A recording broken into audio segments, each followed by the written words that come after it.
Hello बच्चों, तो कैसे हैं आप लोग। आई होप आप लोग बहुत ही मस्त होंगे और ज़बरदस्त होंगे। तो बच्चों, आज के क्लास में हम लोग पढ़ने वाले हैं क्लास 9th, जो कि इसके पहले वाले इंट्रोडक्शन क्लास में हम लोग मैथ को पढ़ रहे हैं। उसमें हम लोगों ने संख्या पद्धति के बारे में जो हमारा पहला चैप्टर है उसको अच्छे से स्टार्ट हम लोगों ने कर चुका है। तो इसके पहले वाले वीडियो जो बच्चे नहीं देखें उसको जाके ज़रूर देखेंगे और आज हम उसके आगे से स्टार्ट करने वाले हैं। तो चलिए बच्चों, इसके पहले हम लोगों ने पढ़ लिया था कि प्राकृतिक संख्या क्या होता है, सम संख्या क्या होता है। अब हम आगे की तरफ चलते हैं। तो चलिए बच्चों, आज के क्लास में हम लोग कुछ और इम्पॉर्टेंट चीज़ों को जानने वाले हैं। जैसे आज हम जानेंगे कि पूर्ण संख्या क्या होता है। पूर्ण संख्या, पूर्ण संख्या से आप देख रहे होंगे कि पूर्ण का मतलब होता है पूरा, जिसे इंग्लिश में हम लोग क्या बोलते हैं, होल नंबर। होल नंबर यानी कि हमारे पास अभी जो नंबर्स थे, एक से लेके हम लोग प्राकृतिक संख्या जो था एक से लेके हम लोग काउंट कर रहे थे। तो अब हम क्या करेंगे, जैसे ही उस एक में एक और अंक जोड़ेंगे जो कि हमारा है शून्य, जिसे हम लोग बोलते हैं जीरो। अब हम क्या करेंगे, जब हम किसी भी प्राकृतिक संख्या में किसको इंक्लूड कर लेंगे, किसको ऐड कर लेंगे, तो हम कहेंगे सर जैसे हम जीरो को ऐड कर लेंगे तो अब हमारी संख्याएं क्या हो गई हैं, पूर्ण हो चुकी हैं। तो हम कहेंगे यह कौन सी संख्या है, तो हम कहेंगे पूर्ण संख्या है। यानी कि पूर्ण संख्या वह संख्या होती है जिसमें प्राकृतिक संख्या में शून्य को भी हम क्या करते हैं, सम्मिलित कर लेते हैं। उसे हम लोग क्या बोलते हैं, तो उसे हम लोग पूर्ण संख्या बोलते हैं। ओके, समझ में आ गया पूर्ण संख्या क्या है। चलिए अब इसमें थोड़ा सा हम समझते हैं जो एग्ज़ाम में पूछा जाता है और आपके एग्ज़ाम में बार बार पूछा जाता है, इस तरीके से जो क्वेश्चन आते हैं क्या है। तो चलिए शुरू करते हैं। बच्चों, आपको हम पढ़ा चुके हैं कि जो पूर्ण संख्या होती है वो क्या होती है और जो प्राकृतिक संख्या होती है वो क्या होती है। तो आइए इससे रिलेटेड हम लोग इस क्वेश्चन को सॉल्व करते हैं। चलिए यहाँ पे आपको हम देते हैं कुछ प्राकृतिक संख्या। हमारी प्राकृतिक संख्या कहाँ से स्टार्ट हो रही है, 1 2 3 4 5 6 डॉट डॉट डॉट इनफाइनाइट, ठीक। लेकिन हमारी जो पूर्ण संख्या है वो कहाँ से स्टार्ट हो रही है, तो हम कहेंगे सर 0 1 2 3 4 5 डॉट डॉट डॉट, इस तरीके से। तो क्या हम यहाँ पे क्वेश्चन आपसे पूछा जाता है, क्वेश्चन पूछा जाएगा क्या सभी प्राकृतिक संख्या पूर्ण संख्या होंगी, एक क्वेश्चन। सेकेंड क्वेश्चन आपसे क्या पूछता है, किस टाइप का, क्या सभी पूर्ण संख्या प्राकृतिक संख्या होंगी। तो देखिए यह जो आपको दिख रहा है, ये दोनों क्वेश्चन बहुत ही मोस्ट इंपॉर्टेंट क्वेश्चन हैं, बहुत ही मोस्ट इंपॉर्टेंट क्वेश्चन है। इसमें बहुत ही बारीकी से चीज़ों को समझना है क्योंकि ये बहुत ही आसान नहीं है। कुछ बच्चे जो नहीं पढ़े हैं बेसिक से, उनके लिए मैथ बहुत कठिन हो जाता है। बच्चों, मैं इसीलिए आया हूँ, आपको मैथ को सिखाने ही आया हूँ। तो चलिए देखते हैं, समझते हैं इसमें अंतर। देखिए प्राकृतिक संख्या जो होती है वो क्या होती है, 1 से स्टार्ट होती है। Any doubt? No doubt. पूर्ण संख्या होती है 0 से स्टार्ट होती है। तो हम कहेंगे क्या सभी प्राकृतिक संख्याएं पूर्ण संख्या होंगी, जितने प्राकृतिक संख्या हैं क्या ये पूर्ण संख्या होंगी। तो ध्यान से देखिए, जितने भी प्राकृतिक संख्या हैं ये क्या है, तो हम कहेंगे सर जी पूर्ण संख्या है, क्योंकि सभी प्राकृतिक संख्या आती हैं किसके अंतर्गत, पूर्ण संख्या के अंतर्गत आती है। इसीलिए हम कहेंगे कि सभी प्राकृतिक संख्या पूर्ण संख्या होती हैं। ओके, सभी प्राकृतिक संख्याएं पूर्ण संख्या होती हैं। ओके, लेकिन नेक्स्ट क्वेश्चन यहाँ देखिए, यहाँ देखिए। अब क्या करें, क्या सभी पूर्ण संख्या प्राकृतिक संख्या होंगी, पूछे सभी पूर्ण संख्या है। यहाँ पे सभी पूर्ण संख्या। अब बताइए, पूछ रहा है कि सभी पूर्ण संख्या। यहाँ पे बताइए क्या इसमें पूर्ण संख्या है, नहीं है। पूर्ण संख्या के लिए क्या लगाना पड़ेगा? 0 लगाना पड़ेगा, जबकि प्राकृतिक संख्या में 0 तो होता ही नहीं है। अगर यहाँ पर 0 नहीं है तो क्या यह सभी प्राकृतिक संख्या पूर्ण संख्या तो हो सकती है, लेकिन क्या सभी पूर्ण संख्या प्राकृतिक संख्या होगी? सभी पूर्ण संख्या प्राकृतिक संख्या होगी? कहेंगे सर जी सभी पूर्ण संख्या प्राकृतिक संख्या नहीं होती हैं। क्या आपको समझ में आ गया? क्या आपको समझ में आ गया? जिन बच्चों को समझ नहीं आया बहुत ही अच्छी बात है, अब आप समझिए। देखिए 0 1 2 3 4 5 डाट डाट डाट, इसमें बहुत ध्यान से आप देखिए कि इसमें क्या है, ये सभी क्या है हमारे, तो हम कहेंगे ये टोटल क्या है, तो हम कहेंगे सर ये पूर्ण संख्या है, कोई दिक्कत नहीं है।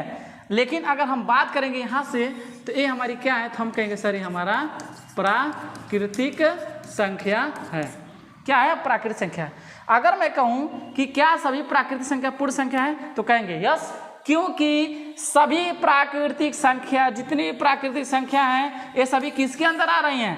पूर्ण संख्या के अंदर आ रही हैं। इसीलिए लल्ला हम लोग कहेंगे सभी प्राकृतिक संख्या पूर्ण संख्या है। लेकिन अगर ये हम कहें सभी पूर्ण संख्या प्राकृतिक संख्या होंगी तो नहीं होगा, क्योंकि ये तो खुद उसके अंदर है, प्राकृतिक संख्या खुद पूर्ण संख्या के अंदर है। तो बताइए क्या सभी पूर्ण संख्या प्राकृतिक संख्या होगा? तो हम कहेंगे नहीं होगा।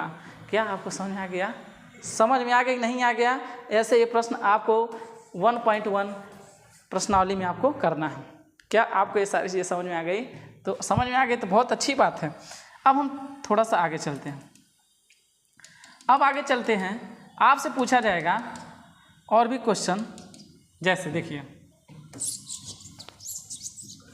यहाँ पर पूछा जाएगा पूर्ण संख्या और आपको प्राकृतिक संख्या। लल्ला आप बताइएगा जो पूर्ण संख्या और प्राकृतिक संख्या, पूर्ण संख्या 0 1 2 3 4 डाट डाट है इनफाइनाइट, लेकिन प्राकृतिक संख्या 1 2 3 4 डाट डाट इनफाइनाइट। इसमें अब आपसे प्रश्न होगा, मैं खुद आपसे क्वेश्चन करूंगा, मैंने आपको चीज़ें सिखा दिया है। बताइए सबसे छोटी पूर्ण संख्या क्या होगा? पूर्ण संख्या क्या होगा? तो लल्ला कहेंगे सबसे छोटी जो पूर्ण संख्या होगा वो क्या होगा? तो हम कहेंगे सर 0 होगा। सबसे छोटी पूर्ण संख्या क्या होगा? तो हम कहेंगे सर जी 0 होगा। लेकिन सबसे छोटी प्राकृतिक संख्या क्या होगा? तो कहेंगे सर जी 1 होगा। अगर हम दोनों में पूछें या कोई भी नंबर पूछें, हम कहें क्या सम संख्या, सबसे बड़ी सम संख्या क्या होगी, तो क्या आप बता सकते हैं? नहीं बता सकते हैं, क्योंकि काउंटिंग बहुत बड़ी है, काउंटिंग का कोई अंत ही नहीं है, नहीं बता सकते हैं बड़ी संख्या। क्या हम बता सकते हैं सम संख्या, विषम संख्या, सबसे बड़ी, भाज्य संख्या, अभाज्य संख्या, क्या हम बता सकते हैं? तो नहीं बता सकते हैं। लेकिन अगर यही पूछा जाएगा 2 अंक की सबसे बड़ी संख्या, 3 अंक की सबसे बड़ी संख्या, 2 अंक की सबसे छोटी संख्या, 3 अंक की सबसे छोटी संख्या, अगर इस तरीके से पूछेगा तो हम अच्छे से बता सकते हैं। बताइए आपको अच्छे से समझ में आ रहा है कि नहीं आ रहा है?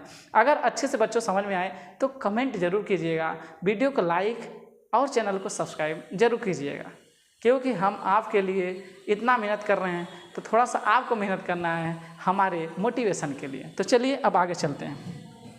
अब यहाँ हम देखेंगे सबसे छोटी पूर्ण संख्या हो गई और सबसे बड़ी, तो हम कहेंगे सबसे बड़ी तो होती ही नहीं है, क्योंकि उसे हम परिभाषित नहीं कर सकते, उसे हम काउंट ही नहीं कर सकते हैं, तो कहेंगे सबसे बड़ी हो ही नहीं सकते हैं। ठीक है, आगे चले, अनंत तक जाएंगे। अब हम आगे चलते हैं। अब देखिए, अब यहाँ तक हमने इन सारी चीज़ों के बारे में स्टडी कर लिया। अब हम जानेंगे कि जो पढ़ेंगे थोड़ा सा परिमेय संख्या, परिमेय संख्या जिसे हम लोग लल्ला रेशनल नंबर बोलते हैं, रेशनल नंबर बोलते हैं। ओके, रेशनल नंबर को हम लोग समझेंगे कि रेशनल नंबर आखिर में होता क्या है। आपने पढ़ा होगा कि रेशनल नंबर यानी कि परिमेय संख्या वे संख्याएं होती हैं, वे संख्याएं जिसे P/Q के रूप में लिखा जा सकता है, जहां Q ≠ 0। ओके, अभी आपने सिर्फ इतना ही पढ़ा है कि जो परिमेय संख्या होती हैं उसे हम P/Q के रूप में लिख सकते हैं, लेकिन कंडीशन देता है जहाँ पे Q का मान कभी 0 नहीं होना चाहिए। Q का मान 0 नहीं होने का मतलब, इसका मतलब समझिए बच्चों कि जो हमारे पास यहाँ पे देखिए P/Q, यानी कि जो Q ये हमारा क्या है, तो हम कहेंगे हमारा हर यानी कि डिनोमिनेटर है, ये हमारा अंश है। कहने का मतलब यह है, परिभाषा यह कहता है कि अंश आपका 0 हो जाए, अंश आपका 0 हो जाए, लेकिन हर आपका 0 नहीं होना चाहिए। ओके, यानी कि अंश आपका 0 हो जाएगा तो परिमेय संख्या होगा, लेकिन अगर 0 हो गया तो परिमेय संख्या नहीं होगा। चलिए एक एग्जाम्पल हम लेते हैं, यहाँ पे एक एग्जाम्पल हम लोग लेते हैं। एग्जाम्पल देखिए, अगर हम 0/1 लिखें, 0/1 लिखें, 0/5 लिखें, तो देखिए आप P का मान 0 हो जाए, कोई बात नहीं, लेकिन Q का मान 0 नहीं होना चाहिए। क्या यहाँ पे Q का मान 0 है? नहीं है। क्या यहाँ पे Q का मान 0 है? नहीं है। तो हम कहेंगे ये दोनों क्या होंगे, हमारे पास परिमेय संख्या होंगे। लेकिन अगर नीचे गलती से अगर 0 आ गया, नीचे अगर गलती से 0 आ गया, तो हम कहेंगे यह परिमेय संख्या नहीं होगा, यह परिमेय संख्या नहीं होगा। और ऐसे ही संख्या को हम लोग अपरिमेय संख्या बोलते हैं, यानी कि परिमेय संख्या नहीं होगा। क्यों नहीं होगा? क्योंकि इसे हम लोग परिभाषित नहीं कर सकते हैं, यह अपरिभाषित है। क्या बताइए, हम 5 में 0 से भाग लगा पाएंगे? नहीं लगा पाएंगे ना, इसीलिए क्या होगा, हमारा अपरिभाषित होगा, जिसे हम लोग इनफाइनाइट से शो करते हैं। तो आपसे पूछा जाता है कि क्या इनफाइनाइट एक परिमेय संख्या है कि अपरिमेय संख्या है, तो आप कह सकते हैं कि यह एक अपरिमेय संख्या है, क्योंकि इसे हम परिभाषित नहीं कर सकते। कुछ ऐसे परिमेय संख्या होती है जिसे हम लोग अपरिभाषित नहीं कर सकते हैं। ठीक है, क्या आपको समझ में आ गया कि परिमेय संख्या क्या होती है, जिसे हम P/Q के रूप में लिखते हैं। लेकिन एक और चीज़ मैं आपको सिखाऊंगा, यहाँ पे एक और चीज़ मैं आपको सिखाऊंगा, समझिए इसे तो आपको समझ में आ गया होगा। चलिए इसे पूरा इरेज करते हैं। अब देखिए, यहाँ पे आप देखेंगे जो परिमेय संख्या होता है P/Q के रूप का होता है, Q ≠ 0। लेकिन आपको ध्यान ये भी देना है, जहाँ पे P एंड Q क्या होते हैं, P और Q दोनों क्या होते हैं, हम कहेंगे दोनों क्या होते हैं, यह पूर्णांक होते हैं। क्या होते हैं? यह एक पूर्णांक होते हैं। क्या होते हैं? यह एक पूर्णांक होते हैं, यानी कि इंटीजर होते हैं। ठीक है ना, ये दोनों क्या होते हैं, इंटीजर होते हैं। वो पॉजिटिव इंटीजर भी हो सकते हैं और निगेटिव इंटीजर भी हो सकते हैं, यानी कि हम कहेंगे 5/4 परिमेय संख्या है, परिमेय संख्या है, क्योंकि 5 और 4 दोनों क्या है, इंटीजर है। एक हमारा क्या है, पॉजिटिव है, एक हमारा निगेटिव इंटीजर है, यानी कि एक हमारा देखिए धनात्मक ऋणात्मक पूर्णांक है और एक हमारा क्या है, धनात्मक पूर्णांक। परिमेय संख्या यही कहता है लल्ला कि नीचे का भी 0 नहीं होना चाहिए। तो क्या आपको समझ में आ गया अच्छे से? कोई दिक्कत है यहाँ तक? नहीं देना। चलिए तब आगे हम लोग चलते हैं, बताइएगा कैसा आपको लग रहा है। ओके, चलिए अब हम समझते हैं परिमेय संख्या के बारे में। परिमेय संख्या के बारे में थोड़ा सा और हम समझते हैं। देखिए परिमेय संख्या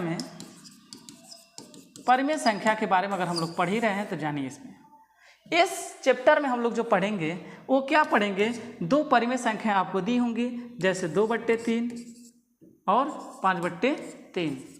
इनके बीच में पूछेगा कि 2 परिमेय संख्या निकालिए, 3 परिमेय संख्या निकालिए, 4 परिमेय संख्या, जितना मन करे वो उतना इसके बीच में आपको क्या निकालना है, परिमेय संख्या निकालना है। तो बच्चों आपको पता होगा कि 2 संख्याओं के बीच अनंत संख्याएं होती हैं, 2 संख्याओं के बीच अनंत संख्याएं होती हैं, जिसे हम लोग जितना हमें चाहिए उतना हम लोग कैलकुलेट कर सकते हैं।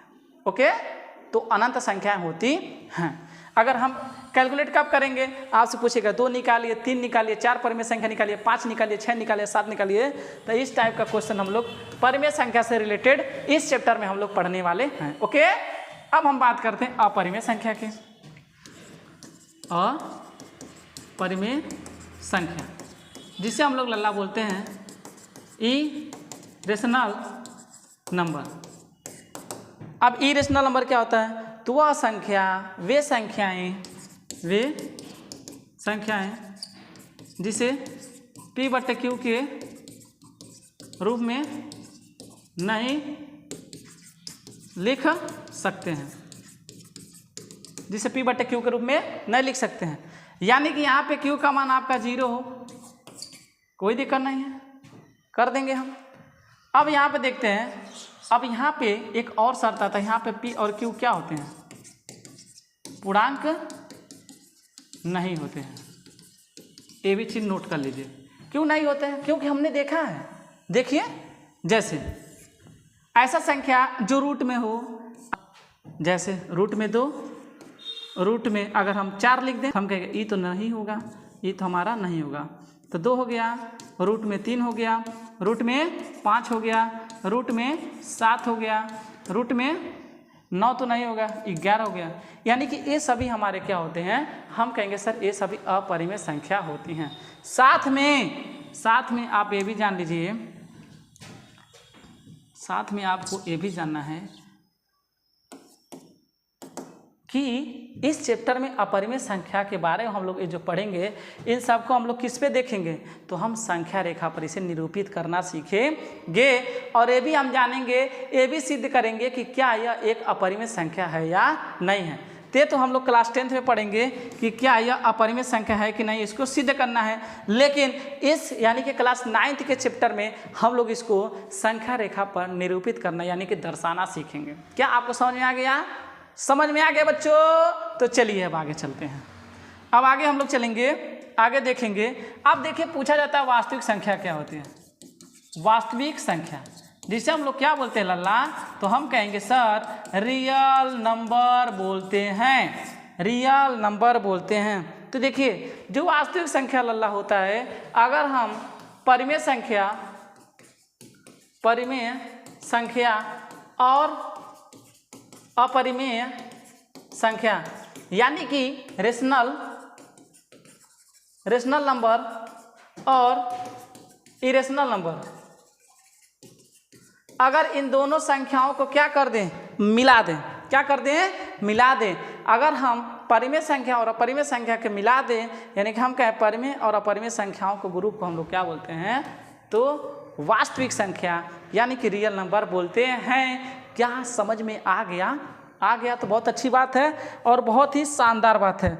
बहुत गर्मी हो रही बच्चों, लेकिन हम आपको पढ़ाना नहीं छोड़ेंगे। चलिए अब देखिए वास्तविक संख्या यानी कि परिमेय संख्या और अपरिमेय संख्या दोनों का क्या होता है, यह एक समूह होता है। अब लेकिन क्वेश्चन कैसे पूछता है यहाँ से, देखिए जो बच्चा इस वीडियो को अच्छे से देखेगा, यह जो मैं पढ़ा रहा हूँ आप लोगों के लिए, अगर हर एक वीडियो बहुत ही अच्छी तरीके से और मन से देखेगा, मैं गारंटी लेता हूँ उसका मैथ बहुत ही स्ट्रांग होने वाला है। साथ में मैथ ही नहीं, मैं साइंस भी आपको कंप्लीट करवा दूंगा। लेकिन उसके लिए मुझे आपका प्यार चाहिए, आपका विश्वास चाहिए, और उसके लिए क्या करना है, आपको बस लाइक करना है और कमेंट में करना है कि सर वीडियो बहुत ही अच्छा लगा और भी वीडियो आगे प्रोवाइड करवाइए। तो चलिए बच्चों, यही कमेंट का मैं इंतज़ार करूँगा। आप क्वेश्चन किस टाइप से पूछता है, क्या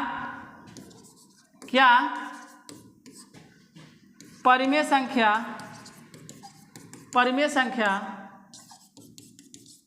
वास्तविक संख्या होती है।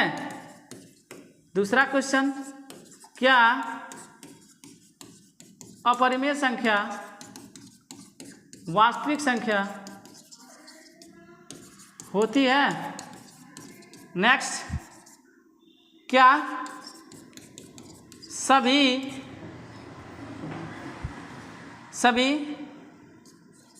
परिमेय, केवल सभी परिमेय या अपरिमेय संख्या वास्तविक संख्या होगी। देखिए लल्ला, यह क्वेश्चन बहुत बच्चों को परेशान करता है, तो आपको समझना है। यहाँ पे कह रहा है क्या परिमेय संख्या वास्तविक संख्या, तो बताइए क्या परिमेय संख्या वास्तविक संख्या होगा कि नहीं होगा? क्यों? क्योंकि वास्तविक संख्या की तो दोनों बच्चे हैं। अगर वास्तविक संख्या के दोनों बच्चे हैं तो हम कहेंगे परिमेय संख्या भी क्या होगा सर, वास्तविक संख्या होगा।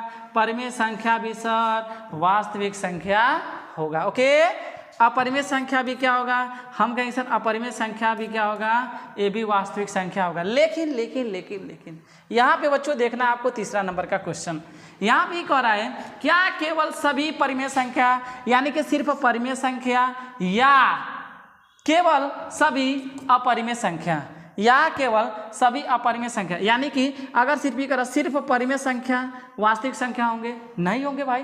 क्यों? क्योंकि वास्तविक संख्या होने के लिए परिमेय और अपरिमेय दोनों होना चाहिए। लेकिन एक और सिर्फ केवल सभी परिमेय संख्या, क्या सभी परिमेय संख्या वास्तविक संख्या होंगे केवल? नहीं सर, अपरिमेय संख्या भी होंगे। तो अगर सिर्फ ही पूछे केवल सभी अपरिमेय संख्या वास्तविक संख्या होंगे तो कहिएगा नहीं होगा। क्या पूछेगा केवल सभी अपरिमेय संख्या वास्तविक संख्या होगा तो ये भी नहीं होगा। अगर केवल लग गया केवल सभी अपरिमेय संख्या वास्तविक संख्या तो कहिएगा नहीं होगा, गड़बड़ हो जाएगा, मार झगड़ा हो जाएगा इन दोनों में। यहाँ देखिए, यहाँ आपको ही लगेगा कि जितने भी परिमेय संख्या होता, अगर केवल पूछेगा तो हम कहेंगे नहीं होगा,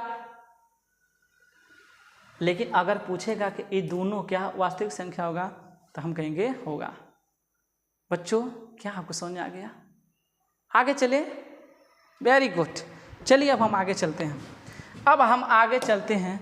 अब हम आगे चलने के लिए हम लोग क्या करते हैं, तो आज के लिए बस इतना ही करते हैं। इसके बाद अब हम लोग एक्सरसाइज 1.1 को करने वाले हैं। चलिए बच्चों, आज के लिए इतना ही। वीडियो ज़्यादा लंबा हो जाएगा, आप लोगों को देखने में भी परेशानी होगा, इसलिए आज के इस क्लास को यहीं हम बंद करते हैं। फिर आगे नेक्स्ट वीडियो में हम आपसे मिलते हैं। तब तक के लिए जय हिंद, जय भारत।